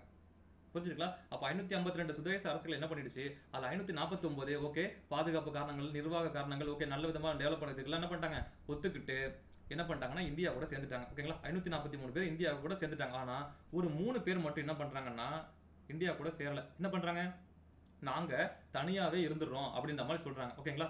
பட் இந்த 3 பேரும் ஹைதராபாத், ஜுனாகத், காஷ்மீர். கொஸ்டின் ஏரியாவா? ஆமா கொஸ்டின் ஏரியா. இந்தியா கூட சேர மாட்டேன்னு சொன்ன 3 சுதேச அரசுகள் ஹைதராபாத், ஜுனாகத், காஷ்மீர். பட் இப்பவும் அவங்க அப்படிதான் இருக்கான்னு கேட்டா கிடையாது. என்ன பண்ணிச்சாங்க அப்படின்னா இவங்கெல்லாம் வந்து ஒவ்வொரு நடவடிக்கை மூலியமாவும் எனக்கு ஒவ்வொரு இது மூலியமா என்ன பண்ணிட்டாங்க, அவங்க இந்தியா கூட என்ன பண்ணிட்டாங்க, சேர்ந்துட்டாங்க. ஓகேங்களா? அப்போ இவங்க என்ன எப்படி சேர்ந்தாங்க, ஹைதராபாத் வந்து காவல்துறை நடவடிக்கை மூலமா சேர்ந்துச்சு. ஓகேங்களா? அதாவது போலீஸ் ஆக்ஷன் சொல்லுவாங்க. இவங்க வந்து பாத்தீங்கன்னா நான் போய் டேரக்டா பாகிஸ்தான் கூட சேர்றேன் அப்படின்ற மாதிரி சொல்லியிருப்பாங்க. அப்ப என்ன பண்ணிருப்பாங்கன்னா காவல்துறை போலீஸ் ஆக்ஷன் எடுத்து என்ன பண்ணிருப்பாங்க, இவங்களை இந்தியா விட்ட நம்ம சேர்த்திருப்போம். ஓகேங்களா? வாண்டடா சேர்த்திருப்போம். அடுத்து ஜுனாகத். ஜுனாகத்ல வந்து பாத்தீங்கன்னாக்கா 3ஆம் முகமது மகபத் கான் அப்படின்னு இருப்பாரு. 3ஆம் முகமது மகபத் கான். இவர் ஒரு முஸ்லீம் ஆட்சியாளர். ஓகேங்களா? இவர் வந்து முஸ்லீம் ஆட்சியாளர், ஜுனாகத் ஆட்சி பண்ணிட்டு இருக்காரு. ஓகேங்களா? அவர் தான் அதோட சிற்றரசா இருக்கிறார். சிற்றரசு அப்படின்னா என்ன சொல்லுவாங்க, உள்ளூர் மன்னரா இருக்கிறாரு. அவர் என்ன பண்றாரு, ஓகே பாகிஸ்தான் கூட இணையறதால எனக்கு இந்தியா கூட இணையறதான்னு சொல்லிட்டு அவங்க நாட்டு மக்கள்கிட்ட என்ன பண்றாரு, ஒரு வாக்கெடுப்பு நடத்துறாரு.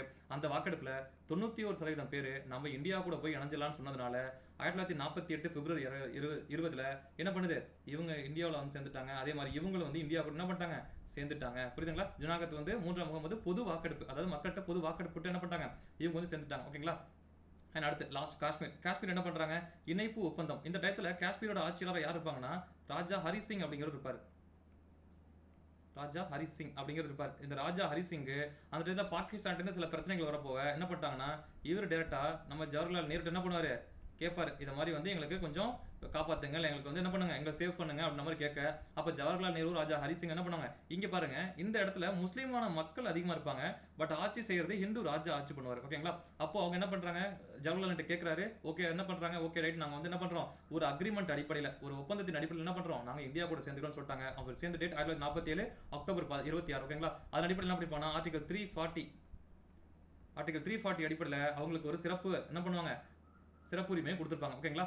நம்ம இந்திய நாட்டுக்கு அவங்களுக்கு மட்டும் தனி அரசியலமைப்பு அப்படிங்கிற மாதிரியான சில நிபந்தனைகளை நம்ம என்ன பண்ணிப்பாங்க, அதெல்லாம் நம்ம அக்செப்ட் பண்ணிட்டு என்ன பண்ணிப்போம்னா காஷ்மீர் நம்ம இந்தியா கூட சேர்த்துருப்போம். ஓகேங்களா? இப்போ சுதேச அரசுக்கெல்லாம் நம்ம என்ன பண்ணிட்டாங்க, இந்தியா கூட சேர்ந்துட்டாங்க. ஓகேங்களா?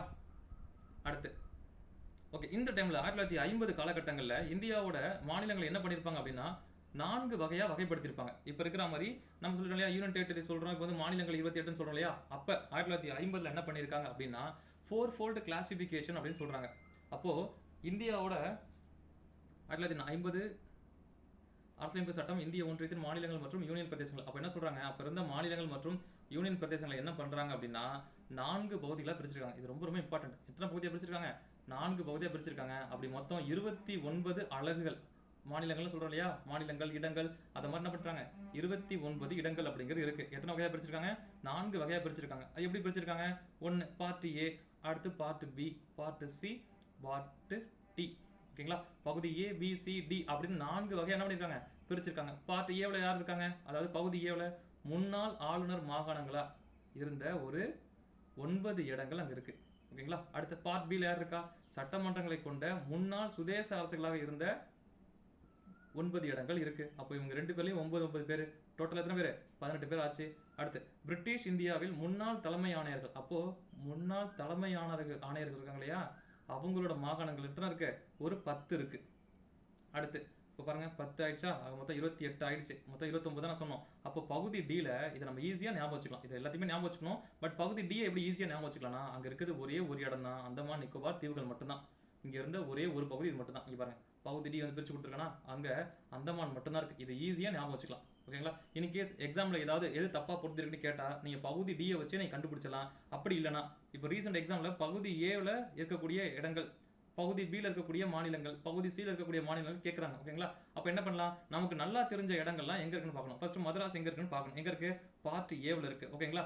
அடுத்து ஹைதராபாத் அது எங்க இருக்கு? பார்ட் பியில் இருக்கு. மைசூர் பாருங்க, அதுவும் இங்கே தான் இருக்கு. திருவிதாங்கூர், கொச்சி, அப்போ பாருங்க மதராஸ் மட்டும் தான் இங்க இருக்கு. நம்ம கூட சேர்ந்த ஹைதராபாத், மைசூர் இவங்கெல்லாம் எங்க இருக்காங்க? பார்ட் பியில் இருக்காங்க. அடுத்து பாருங்க டெல்லி எங்க இருக்காங்க? பார்ட் சியில் இருக்கிறாங்க. ஓகேங்களா? இதுக்கு முன்னாடி பார்த்தா மணிப்பூர் அண்ட் திரிபுராவும் இங்கே தான் பார்ட் சியில் இருக்காங்க. ஓகேங்களா? அப்போ நம்ம நல்லா தெரிஞ்ச பம்பாய் பார்த்துக்கலாம், மத்திய பிரதேஷ். அதாவது இந்த இடங்கள்லாம் ஞாபகம் வச்சுக்கணும். என்ன பண்ணலாம், நம்ம இந்த பார்ட் ஏவில் என்னென்ன இருக்கு, பார்ட் பியில் என்ன இருக்கு, பார்ட் சியில் என்ன இருக்கு, என்ன பண்ணலாம், ஞாபகம் வச்சுக்கலாம். ஓகேங்களா? அதுக்கு பேசிக்கா நம்ம மெட்ராஸ், நம்ம பக்கத்தில் இருக்கிற ஹைதராபாத், இதெல்லாம் எங்க இருக்குன்னு என்ன பண்ணணும், நம்ம தெரிஞ்சு வச்சுக்கணும். ஓகேங்களா? இது இப்போ ரீசெண்டாக கேட்டுட்டு இருக்காங்க. ஸோ அதனால என்ன பண்ணணும், இதை கொஞ்சம் தெரிஞ்சுக்கணும். அது மாதிரி இதில் 9 இருக்கு, இதில் 9 இருக்கு, இங்கே ஒரு 10 இருக்கு. ஓகேங்களா? இங்கே தான் அதிகமாக இருக்கு. அண்ட் லாஸ்ட்டாக இருக்கிறது ஒன்னே ஒன்று தான் இருக்கு. ஓகேங்களா? இது 1950 4 பகுதிகளாக பிரிச்சிருக்காங்க. அதாவது 4 ஃபோல்டு கிளாசிஃபிகேஷன் அப்படின்னு சொல்லுவாங்க. ஓகேங்களா? ஓகே, அடுத்து போலாமா? அடுத்து மாநில மறுசீரமைப்புக்கான ஆணையங்கள். ஓகே, இந்த டைம்ல என்ன ஆயிருக்கும் அப்படின்னா, மாநிலங்களை வந்து மொழி அடிப்படையாக பிரிக்கணும் அப்படிங்கிற கோரிக்கை என்ன பண்ணிருக்கோம் அப்படின்னா, இந்தியா முழுக்க வந்து எழ ஆரம்பிச்சிருக்கும். ஓகேங்களா? அதன் அடிப்படையில் இந்தியாவை மொழி வாரியாக பிரிக்க முடியுமா, இல்லை பிடிக்கிறதுக்கான அப்படி வாய்ப்புகள் ஏதாவது இருக்கான்னு சொல்லிட்டு என்ன பண்ணோம், அவங்க வந்து கேட்குறாங்க, இதெல்லாம் பண்ணி கொடுத்துருக்கோம். அதுக்கு ஏதாவது பாசிபிள்ஸ் இருக்கா, அதை பண்ண முடியுமான்னு என்ன பண்ணணும், அதெல்லாம் விசாரிக்கணும். ஓகேங்களா? அப்படி மறுசீரமைப்புக்கான ஆணையங்கள் என்ன பண்றாங்க, 1950 மாநில ஒருங்கிணைப்பு தற்காலிகமானதாக இருந்ததால் மொழியின் அடிப்படையில், அப்போ பாருங்க என்ன கேட்குறாங்க, மொழியின் அடிப்படையில் என்ன பண்ணோம், எங்களை பிரித்து கொடுங்க அப்படின்னு கேட்குறாங்க. கோரிக்கை வலுப்பெற்றது. முதல் மொழிவாரி மாநிலம் உருவாக்கப்படுவதற்கு முன்பு அப்போ மொழிவாரி மாநிலங்களை உருவாக்கியிருக்காங்க. பட் ஆனால் அதுக்கு முன்னாடி 2 குழுக்கள் அமைச்சிருக்காங்க. ஓகேங்களா? இந்த 2 குழுக்கள் இம்பார்ட்டன்ட். ஓகேங்களா? யாரு? தார் கமிஷன் 17 ஜூன் 1948. அப்போ மொழிவாரியா மாநிலங்களை பிரிக்கணும்னு கேட்டிருக்காங்க. பட் அதுக்காக ஒரு ஆணையத்தை அமைச்சிருக்காங்க. ஃபர்ஸ்ட் ஆணையம் தார் ஆணையம். ஓகேங்களா? அவரோட தலைவர் யார் அப்படின்னா, சேர்மன் யாருன்னா எஸ்கே தார். அவரோட பேர்ல தான் அந்த ஆணையத்தை சொல்றாங்க, தார் ஆணையம். ஓகேங்களா? இதுக்கு மொழிவாரி மாகாணங்கள் ஆணையம் அப்படின்னு பேரு. இதுக்கு மொழிவாரியா மாகாணங்களை பிரிக்கிறதுக்காக உருவாக்கப்பட்ட ஆணையம். ஓகேங்களா? அடுத்து இவங்க என்ன சொல்றாங்கிறது முக்கியம். என்ன சொல்றாங்க, மாநில மறுசீரமைப்பானது மொழிவாரியாக இருக்கக்கூடாது. ஏன்னா அப்படிலாம் கிடையாது அப்படின்ற மாதிரி சொல்லிட்டாங்க. ஓகேங்களா? என்னவா இருக்கணும் அப்படின்னா, நிர்வாக வசதி காரணமாக தான் இருக்கணும். அதாவது உங்களை நிர்வாகம் பண்ணக்கூடிய, அதாவது புவியியல் ரீதியாக உங்களை நிர்வாகம் பண்ணக்கூடிய இடமா தான் இருக்கணுமே தவிர மொழிவாரியா இருக்கக்கூடாது அப்படின்னு சொல்லிட்டாங்களா?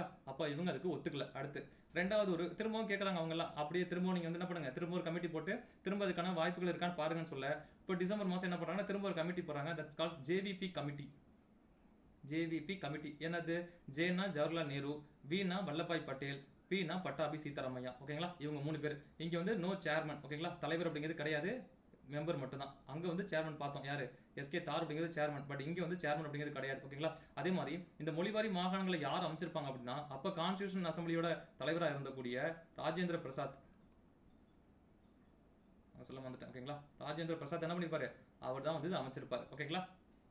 அடுத்து இது இவங்க பார்த்துட்டோம். இவங்க யார் யார் மெம்பர்னு பார்த்தாச்சா? இவங்க என்ன சொல்றாங்கன்னு பார்ப்போம். இவங்க மாநிலங்கள் மறுசீரமைப்பதற்கு மொழியை அடிப்படையாக கொள்வதை இக்குழு முறைப்படி நிராகரித்தது. அப்போ இவங்களும் சொல்லிட்டாங்க, இவங்க என்ன பண்ணிட்டாங்க, மொழி வாரியா அமைக்கக்கூடாது அப்படின்ற மாதிரி சொல்லிட்டாங்க. ஓகேங்களா? அடுத்து இப்போ என்ன ஆகுது, அடுத்து இந்த டைம்ல 2 பேருமே பிரிக்கக்கூடாதுன்னு சொல்லிட்டாங்க. ஓகேங்களா? இந்த டைம்ல என்ன ஆகுது அப்படின்னா, பொட்டி ஸ்ரீராமுலு அப்படிங்கிற ஒருத்தர், பொட்டி ஸ்ரீராமுலு அப்படிங்கிற என்ன பண்றாரு அப்படின்னா, 56 நாள் உண்ணாவிரதம் இருக்கிறாரு. எதுக்கு? மதராஸ் மாநிலத்திலிருந்து தெலுங்கு பேசக்கூடிய மக்களை பிரித்து ஆந்திரான்னு ஒரு பகுதியை உருவாக்கணும்னு சொல்லிட்டு என்ன பண்ணுறாரு, உண்ணாவிரதம் இருந்து 56வது நாள், இது ஸ்கூல் புக்கில் சில இடத்துல பார்த்தீங்கன்னா 58 அப்படிங்கிற மாதிரி கொடுத்துருப்பாங்க. ஓகேங்களா? ஸோ 56வது நாள் என்ன பண்ணியிருக்காரு, இறந்துருக்கிறாரு. இறந்த டேட்டு டிசம்பர் 15 அன்னைக்கு இறந்துறாரு. அவர் இறந்ததுக்கப்புறம் கொஞ்சம் கலவரங்கள் அதிகமாகிறதுனால நாட்டுக்கு வேற வழியே இல்லாமல் என்ன பண்ணிட்டாங்க, முதலாக ஆந்திராவை பிரித்து கொடுக்கறதுக்கான ஒரு கட்டாயம் வந்துருது. ஓகேங்களா? அப்போ பார்ப்போம். பிறப்பு 1953. அப்போ 1953 அக்டோபரில், ஓகேங்களா, அக்டோபரில் இந்திய அரசாங்கம் முதல் மொழிவாரி மாநிலமான ஆந்திர மாநிலத்தை உருவாக்கியது. ரொம்ப ரொம்ப முக்கியம். அப்படியே கொஸ்டின் ஏரியாது, குரூப் எல்லாம் கேட்ட கொஸ்டின் இதெல்லாம். ஓகேங்களா? அப்போ ஆந்திர மாநிலத்தை உருவாக்க வேண்டிய கட்டாயத்தை தள்ளப்பட்டுச்சு. ஏன்? மதராஸ் மாநிலத்திலேருந்து தெலுங்கு பேசக்கூடிய பகுதியில் பிரித்து யார் உருவாக்கம் கேட்டா, பொட்டி ஸ்ரீராமுலு, காங்கிரஸ் தலைவரான பொட்டி ஸ்ரீராமுலு என்ன பண்ணாரு, உண்ணாவிரதம் இருந்து டிசம்பர் 15க்கு இறந்து போயிறாரு. ஸோ அது இறந்து போனதுக்கப்புறம் அதுக்கான நிறைய பேர் கேட்கறதுனால என்ன பண்ணுறாங்க, ஸோ அவங்க பிரித்து கொடுக்கறத விட கட்டாயத்துக்கு வந்து என்ன பண்ணுறாங்கன்னா ஆந்திர மாநிலத்தை பிரித்து கொடுத்துட்டாங்க. ஓகேங்களா? அடுத்து போலாமா? ஓகே, அடுத்து இப்போ பிரிச்சு கொடுத்தாச்சு. பிரிச்சு கொடுத்ததுனால என்ன பண்றாங்க, ஆந்திரா பிரிச்சு கொடுத்துட்டீங்க. ஸோ அதே மாதிரி என்ன பண்ணுங்க, மற்ற எல்லாருக்குமே இந்த மாதிரி பிரிச்சு கொடுத்துருக்கேன்னு சொல்லிட்டு பல்வேறு பகுதியில் கேட்க ஆரம்பிச்சிடறாங்க. ஸோ அவங்க எல்லாம் கேட்டதுக்கான மூணாவதா ஒரு கமிஷன் போடுறாங்க. அதாவது ஆந்திராவை பிரிச்சதுக்கு அப்புறம் ஒரு கமிஷன் போடுறாங்க. இது ஃபசல் அலி ஆணையம். ஓகேங்களா, எப்போ டிசம்பர் 1953, கிட்டத்தட்ட அக்டோபர்லயே உருவாக்கியாச்சு. எதை, ஆந்திராவை உருவாக்கியாச்சு. பட் இங்க வந்து என்ன பண்றாங்க, டிசம்பர் 1953 என்ன பண்றாங்கன்னா இந்த இந்த கமிட்டி வந்து போறாங்க. எதுக்கு போறாங்க, ஆந்திர மாநிலத்தின் உருவாக்கம் பிற பிராந்திய கோரிக்கைகளை தீவிரப்படுத்தியது. இதன் விளைவாக 3 உறுப்பினர்களை கொண்ட, அதாவது பாருங்க 3 உறுப்பினர்களை கொண்ட மாநில மறுசீரமைப்பு ஆணையம் அப்படிங்கிறது என்ன பண்ணிருக்காங்க, இதை இங்கே உருவாக்கியிருக்காங்க. ஓகேங்களா, ஓகே. இதோட உறுப்பினர்கள் யாரு, ஃபசல் அலி தலைவர். ஆமா, அதான் பார்த்தோம். அவரோட தலைவர், அவரோட பேர்ல தான் ஃபசல் அலி ஆணையம் சொல்றோம். ரெண்டாவது யாரு, KM பணிக்கர், அப்புறம் ஹச்சன் குன்ஸ்ரு. இவங்க 3 பேர் என்ன இருக்காங்க. தலைவர் வந்து ஃபசல் அலி. ஓகேங்களா, இவங்க என்ன சொல்லிருக்காங்க, ஓகே, இவங்க என்ன சொல்றாங்க அப்படின்னா, மாநில மறுசீரமைப்புக்கு மொழியை ஒரு அடிப்படையாக ஏற்றுக்கொண்டது. ஆமா, ஓகேவா. அண்ட் 3 கமிட்டியில் லாஸ்ட்டாக வந்த கமிட்டி சொல்றாங்க, ஓகே வேறு வழியே இல்லை, அப்படிதான் பிரிச்சாகணும். பட் ஆனால் இங்கே நோட் பண்ண வேண்டிய ஒரு விஷயம் என்னன்னா, இவங்க ஒரு மொழி ஒரு மாநிலம் அப்படிங்கிற இந்த கருத்தை இவங்க என்ன பண்றாங்க, இவங்க ஒத்துக்கல. அதாவது தெலுங்கு பேசக்கூடியவங்க மட்டுமே தான் ஆந்திராவில் இருக்கணும் அப்படிங்கிற அந்த கோட்பாட்டை இவங்க நிராகரிக்கிறாங்க. ஓகேங்களா, அப்படி போனால் அதிகமான பிரச்சனைகள் வரும், அதாவது மொழி சார்ந்த கலவரங்கள் வரும். அப்படிங்கிறதுக்காக அவங்க ஒரே மொழியை வந்து ஒரு பேசிக்காக வச்சுக்கலாம். பட் ஆனால் ஒரே மொழியில் இருக்கிறவங்க மட்டும்தான், ஒரே மொழியை பேசக்கூடியவங்க மட்டும்தான் அந்த மாநிலத்தில் இருக்கணும் அப்படிங்கிற அந்த கோட்பாட்டை இவங்க நிராகரிக்கிறாங்க. ஓகேங்களா, இந்தியாவின் ஒற்றுமைக்கே முன்னுரிமை. அப்போ இவங்க என்ன சொல்றாங்கன்னா, பயப்படுறாங்க. எதுக்காக, மொழி சார்ந்த கலவரங்கள் வந்துருமே பயப்படுறாங்க. ஓகேங்களா, அப்போ இந்தியாவோட ஒற்றுமைக்கு என்ன பண்ணுவோம், நீங்க முன்னுரிமை கொடுக்கணும் அப்படின்ற மாதிரி சொல்றாங்க. ஓகேங்களா, இதெல்லாம் வந்து ஃபசல் அலி அவங்க ஆணையம் கொடுத்து என்ன பண்றது, முக்கியமான அறிவுறுத்தல். ஓகேங்களா, அதே மாதிரி இவங்க என்ன சொல்றாங்க அப்படின்னா, நீங்க மாநிலத்தை மறுசீரமைக்கிறப்போ நீங்க என்னத்தை கருத்துல வச்சுக்கணும், அதாவது மைண்ட்ல நீங்க என்ன வச்சுக்கணும், ஒரு 4 விதமான காரணிகளை நீங்க ஞாபகத்தில் வச்சுக்கணும். ஒண்ணு, நாட்டின் ஒற்றுமை பாதுகாப்பு என்ன பண்ணும், அதை பலப்படுத்தணும். நீங்க பிரிக்கிறீங்க அப்படின்னா அது நாட்டோட ஒற்றுமைக்காகவும் பாதுகாப்புக்காகவும் பலப்படுத்துற மாதிரி இருக்கணும் அப்படின்ற மாதிரி சொல்றாரு. ஓகேங்களா, அதே மாதிரி மொழி மற்றும் கலாச்சார ஒற்றுமைக்காகவும் இருக்கணும். இப்போ மொழி சார்ந்து பிரிக்கணும் அப்படிங்கிறதா, மொழி சார்ந்து என்ன பண்ண கூடாது, கலவரங்கள்லாம் வந்துடக்கூடாது, கலாச்சார ஒற்றுமை அப்படிங்கிறது இருக்கணும் அப்படிங்கிற மாதிரி சொல்றாங்க. ஓகேங்களா, அடுத்து நிதி பொருளாதாரம் மற்றும் நிர்வாக காரணிகளுக்காக தான் பிரிக்கிற மாதிரியும் இருக்கணும், அதையும் மனசுல வச்சு தான் பிரிக்கணும் அப்படின்ற மாதிரி சொல்றாங்க. ஓகேங்களா, ஒவ்வொரு மாநிலத்தின் மற்றும் ஒட்டுமொத்த தேசத்துல மக்கள் நலனுக்கான திட்டமிடல். அப்போ மக்கள் நலனுக்காக என்ன பண்ணிடுவோம், நீங்க உங்க பிரிக்கிறது அப்படிங்கிறது மக்கள் நலன் மற்றும் திட்டமிடலுக்கான மேம்பாட்டுக்காக என்ன பண்ணணும், அதை பிரிக்கணும் அப்படின்ற மாதிரி என்ன பண்றாங்க, இந்த ஃபசல் அலி கமிட்டி ரெக்கமெண்டேஷனை கொடுக்குறாங்க. ஓகேங்களா, அப்போ மொழிவாரியா பிரிக்கலாம்னு சொல்லியாச்சு. மொழிவாரியா நீங்க பிரிச்சுக்கிறதுக்கு என்ன பண்ணிட்டாங்க, அப்ரூவ் கொடுத்துட்டாங்க. அதுக்கான சில டைரக்ஷன்ஸையும் அவங்க கொடுத்துட்டாங்க. ஓகேங்களா, அடுத்தது போடலாமா. ஓகே, அடுத்து மாநில மறுசீரமைப்பு சட்டம். ஓகே, இப்போ என்ன பண்றாங்கன்னா, பிரிக்கலாம்னு அப்ரூவ் கொடுத்தாச்சு. அப்போ அதன் அடிப்படையில் மாநில மறுசீரமைப்பு சட்டம் 1956, இது ப்ரீவியஸ் கொஸ்டின். இப்போ இது வருது. ஓகே, இது என்ன பண்ணுது, இதுக்கு முன்னாடி நம்ம பார்த்தோம் 1950 4 வகையில் என்ன பண்ணியிருக்காங்க, மாநிலங்களை பிரிச்சு வச்சுட்டாங்க. 4-fold கிளாசிஃபிகேஷன் அப்படின்னு பார்த்தோம். ஓகேங்களா, 4 வகையாக பிரிச்சு வச்சுட்டாங்க. என்னென்ன, A, B and C and D அப்படின்னு பிரிச்சு வச்சுட்டாங்க. என்ன பண்ணுது, இந்த 1956 சட்டம் என்ன பண்ணுது, அதை டெலீட் பண்ணிடுச்சு. அதை என்ன பண்ணுச்சு, மொத்தமாக கேன்சல் பண்ணிட்டு 16 மாநிலங்கள் மற்றும் 3 யூனியன் பிரதேசங்களை உருவாக்க என்ன பண்ணுது, அது பரிந்துரைச்சிருக்கு. ஓகேங்களா, அடுத்து இந்தியன் கவர்மெண்ட் என்ன பண்ணுது, அதில் சில சேஞ்சஸ் என்ன பண்ணுது, அதை அக்செப்ட் பண்ணிக்கிட்டு. ஓகேங்களா, அடுத்து 7வது சட்ட திருத்தம் மாநில மறுசீரமைப்பு சட்டம் ஆகியவற்றை கொண்டு வந்தது முக்கியம். ஓகேங்களா, அடுத்து ஓகே, இதில் என்ன பண்ணியிருக்காங்க, நம்ம முன்னாடி சொன்ன மாதிரி பார்ட் ஏவை தூக்கிட்டாங்க, பார்ட் பியை தூக்கிட்டாங்க. ஓகேங்களா, அடுத்து பார்ட் சியும் தூக்கிட்டாங்க. ஓகேங்களா, அடுத்து லாஸ்ட்டாக 1956 நவம்பர் 1. ஓகேங்களா, இதனோட விளைவா நாடு அப்போ எப்படி இருந்திருக்கு அப்படின்னா, 14 மாநிலங்களாகவும் 6 யூனியன் பிரதேசங்களாகவும் என்ன பண்ணியிருக்கு, அப்போ இருந்திருக்கு. புரியுதுங்களா, அந்த 1956 மாநில மறுசீரமைப்பு சட்டத்துக்கு அப்புறம் நம்மளோட நாடு அப்படிங்கிறது எப்படி இருந்திருக்குன்னா, 14 மாநிலங்கள் மற்றும் 6 யூனியன் பிரதேசங்கள் அப்படிங்கிற மாதிரி இருந்திருக்கு. ஓகேங்களா, இது வரைக்கும் இது என்ன இருந்துச்சு, என்னென்ன மாநிலங்கள்லாம் இருந்துச்சுன்னு கேட்டதில்லை. பட் ஆனால் இப்போ அவங்க கேட்குற கொஸ்டின்ஸ் பார்த்தா நம்ம கண்டிப்பாக தெரிஞ்சு வச்சுக்கணும். ஓகேங்களா, இப்போ நம்ம பின்னாடி வந்து இதுலேருந்து இதெல்லாம் பிரிஞ்சு போயிருக்கு, 15வது ஸ்டேட்லேருந்து எதெல்லாம் ஸ்டார்ட் பண்ணாங்க அப்படின்னு சொல்லிட்டு என்ன பண்ணுவோம் பார்ப்போம். பட் ஆனால் இதுலேருந்து கேட்கறதுக்கு கொஸ்டின் வாய்ப்பு இருக்கான்னு கேட்டால் கேட்கறதுக்கு வாய்ப்பு இருக்குது. ஓகேங்களா, ஒரு டைம் தெரிஞ்சு வச்சுக்கலாம் என்னென்ன இருக்குது அப்படின்ற மாதிரி. ஓகேங்களா, 14 மாநிலங்கள் மற்றும் 6 யூனியன் பிரதேசங்கள். ஓகேங்களா, யூனியன் பிரதேசங்கள் அந்தமான் மற்றும் நிக்கோபார், டெல்லி இருந்திருக்கு, இமாச்சல் பிரதேஷ், லக்ஷதீப். ஓகே, இது வந்து லக்கதீப் அப்படின்ற மாதிரி சொல்லுவாங்க. ஓகேங்களா, லக்ஷதீப் அப்படின்ற மாதிரி சொல்லுவாங்க. லக்ஷதீப் இல்லை, லக்ஷதீப் அப்படின்ற மாதிரி சொல்லுவாங்க. ஓகேங்களா, அடுத்து மணிப்பூர் அண்ட் திரிபுரா. ஓகேங்களா, இது மாதிரி என்னென்ன மாநிலங்கள் இருக்குது அப்படின்னு தெரிஞ்சு வச்சுக்கணும். ஓகேங்களா, அடுத்த பேஜ் போலாமா. ஓகே, மாநில மறுசீரமைப்பு சட்டம். அப்போது நம்ம பார்த்தோம் 1956 மாநில மறுசீரமைப்பு சட்டம் என்ன பண்ணியிருக்கு அப்படின்னா, நம்ம பார்த்தோம் இதுக்கு முன்னாடி இருந்து 14 மாநிலங்களாக என்ன பண்ணியிருக்கு, பிரிச்சிருக்குன்னு பார்த்தோம். அதோட சில சிறப்பு அம்சங்கள் என்னன்னு பார்க்குறோம். ஓகேங்களா, அப்போ என்ன பண்ணுறாங்க அப்படின்னா, இது அதுக்கு முன்னாடி இருந்த இந்தியாவோட பொலிட்டிக்கல் டிராயிங் என்ன பண்ணியிருக்கு அப்படின்னா, அப்படியே மாற்றிருக்கு. பார்த்தோம் புதுசு புதுசாக மாநிலங்களை சேர்க்குறாங்க, சில இடங்களை ஒன்றா சேர்த்து ஒரு மாநிலங்களாக மாற்றி வச்சிருக்காங்க. ஏன்னா அந்த மறுசீரமைப்பு சட்டத்தின்படி என்ன பண்ணியிருக்காங்க, ஒரு மாநிலங்களாக உருவாக்கணும் அப்படிங்கிறதுக்காக பக்கத்தில் இருந்தது அதெல்லாம் என்ன பண்ணியிருக்காங்க, ஒன்றா சேர்த்து ஒரு உருவமாக உருவாக்கியிருக்காங்க. அப்படி அப்படி கேரளா எங்கேருந்து உருவாக்குனாங்க, கேரளா அப்படிங்கிறது திருவிதாங்கூர், கொச்சி மாநிலத்துடன் மதராஸ் மாநிலத்தின் மலபார் மாவட்டம் மற்றும் தெற்கு கனடாவின் காசர்கோடு ஆகியவற்றை இணைப்பதன் மூலம் கேரளா அப்படிங்கிற ஒரு இடத்த உருவாக்கியிருக்காங்க. அடுத்து ஆந்திர பிரதேசத்தை எப்படி உருவாக்குனாங்க, ஹைதராபாத் மாநிலத்தின் தெலுங்கு பேசும் பகுதிகளை ஆந்திர மாநிலத்துடன் இணைப்பதன் மூலம் இது உருவாக்கப்பட்டது. ஓகே.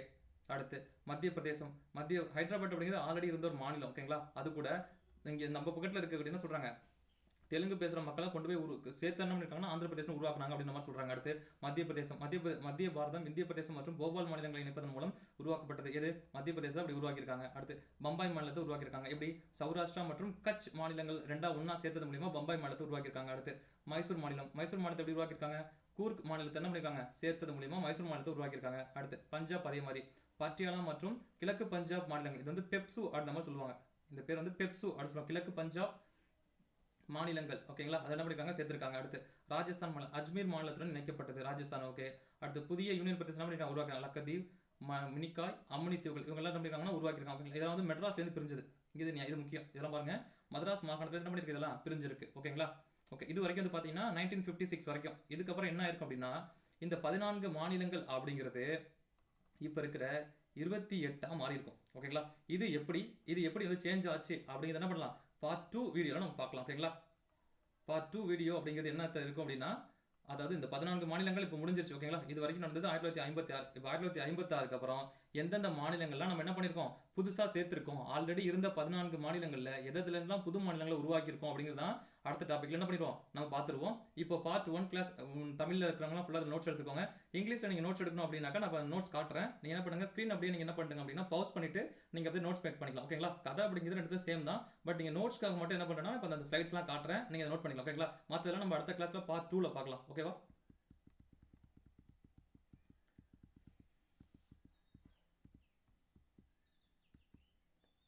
நம்ம சொன்ன மாதிரி அந்த ஆர்டிகல் 1லேருந்து என்ன பண்ணுது, இங்கேருந்து ஸ்டார்ட் ஆகுது. ஓகேங்களா. ஓகே, இங்கேருந்து ஸ்டார்ட் ஆகுது. சாரி. ஓகே, நீங்கள் அதை அப்படியே ஸ்க்ரீனை பவுஸ் பண்ணிட்டு நீங்கள் அப்படியே என்ன பண்ணிக்கலாம், நீங்கள் நோட்ஸ் மேக் பண்ணிக்கலாம். ஸோ அங்கே இருக்கிறதா அப்படியே இங்கே இருக்கும். ஸோ சொன்ன கதை மட்டும் அப்படியே சேம். ஓகேங்களா, அப்படியே நீங்கள் நோட்ஸ் மேக் பண்ணுறதுக்கு அப்படியே நோட் பண்ணிக்கோங்க நீங்கள். சரி, அடுத்து ஆர்டிகல் 2னா என்ன, அது என்னென்ன சொல்லியிருக்கு, ஏது பண்ணியிருக்கு அப்படிங்கிற மாதிரி இதில் சொல்லியிருக்கு. அடுத்த மாதிரி ஆர்டிகல் 3 அது என்ன சொல்லியிருக்கு. ஓகே, அங்கே பார்த்தா அதே மாதிரி 2 கண்டிஷன்ஸ் என்ன, அது மாதிரிலாம். ஓகேங்களா. அடுத்து யூனியன் டெரிட்டரி. ஓகே, ஆக்சுவலாக இதுதான் வந்து ஃபஸ்ட்டு பேஜ். ஓகேங்களா, பேஜ் மாறி இருக்கு, இதுதான் ஃபஸ்ட்டு பேஜ். அண்ட் அதுக்கப்புறம் இது செகண்ட் பேஜ். ஓகேங்களா, இது தேர்ட் பேஜ். ஓகேங்களா, பேஜ் மாறி இருக்கு, கொஞ்சம் கரெக்டாக ஆர்டர் நோட் பண்ணிக்கோங்க. ஓகே, அடுத்து nature of Indian federalism. Okay, அங்கே பார்த்தோம் இந்தியானா என்ன, யூஎஸ்ஏல எப்படி இருக்குது அப்படிங்கிறத பார்த்தோம். ஓகேங்களா. அடுத்து ஆர்டிகல் 4 அப்படிங்கிற லீகல் ப்ரொசீஜர், அது எதை பற்றி சொல்லுது, ஆர்டிகல் 2 and 3யோட சேஞ்சஸ்க்கு ஆர்டிகல் 368 அப்படிங்கிறது வராது அப்படின்னு சொல்லுது. ஓகேங்களா. அடுத்து பவுண்டரி டிஸ்பியூட்ஸ் பார்த்தோம், அங்கே பெருபார் யூனியன் கேஸ் அப்படிங்கிற ஒரு கேஸ் பார்த்தோம் இல்லையா, அந்த கேஸ். ஓகேங்களா. அண்ட் அடுத்து அமெண்ட்மெண்ட், அதாவது பங்களாதேஷ்க்கு என்ன பண்ணுறோம், நம்ம ஒரு 4 இடத்துல பிரித்து என்ன பண்ண கொடுத்தோம் இல்லையா, அது பற்றினது. அடுத்து இன்டெகிரேஷன் ஆஃப் பிரின்ஸ்லி ஸ்டேட்ஸ். அப்போ அந்த பிரின்ஸ்லி ஸ்டேட்ஸ் வந்து பார்த்தோம் இல்லையா, 552 இருக்கும். அதுலேருந்து 549 பேர் என்ன பண்ணிப்பாங்க, இந்தியா கூட சேர்ந்துருப்பாங்க இல்லையா. அண்ட் பாக்கி 3 பேர் இங்கே இருக்காங்க, அவங்க எப்படி சேர்ந்தாங்க அப்படிங்கிறது. ஓகேங்களா. அண்ட் அடுத்து அந்த 4-fold கிளாசிஃபிகேஷன் அப்படிங்கிறது அந்த ரிலேட்டட் என்ன பண்ணணும், அதையும் இங்கே வந்து என்ன பண்ணிக்கணும்னா பார்த்துக்கணும். ஓகேவா. And next last. ஓகேங்களா, அடுத்து அந்த கமிஷன்ஸ், அதாவது மொழிவாரி மாகாணங்கள் அமைக்கிறதுக்கு என்ன மாதிரியான கமிட்டிஸ் போட்டாங்க. ஃபர்ஸ்ட் தார் கமிட்டி, ரெண்டாவது ஜேவிபி கமிட்டி, அண்ட் லாஸ்ட் அதுக்கப்புறம் இந்த பொட்டி ஸ்ரீராமுலு அவரோட ஹங்கர் ஸ்ட்ரைக். ஓகேங்களா, அது பார்க்கணும். அண்ட் அடுத்து லாஸ்ட்டாக மூணாவது வந்து ஃபசல் அலி கமிட்டி, அவங்க என்ன சொன்னாங்க, ஏது சொன்னாங்க. அப்புறம் அந்த அவங்க வந்து 4 விதமான ஃபேக்டர்ஸ் என்ன பண்ண வச்சுக்க சொன்னாங்க, ஞாபகம் வச்சுக்க சொன்னாங்க இல்லையா, அது என்னென்ன. அண்ட் லாஸ்ட் அடுத்து ஸ்டேட் ரீஆர்கனைசேஷன் ஆக்டின் படி பார்த்தீங்கன்னா அந்த டைமில் இந்தியாவுக்குள்ள இருந்து அந்த 14 ஸ்டேட்ஸ் என்னது, 6 யூனியன் டெரிட்டரிஸ் அப்படிங்கிறது என்னது. ஓகேங்களா.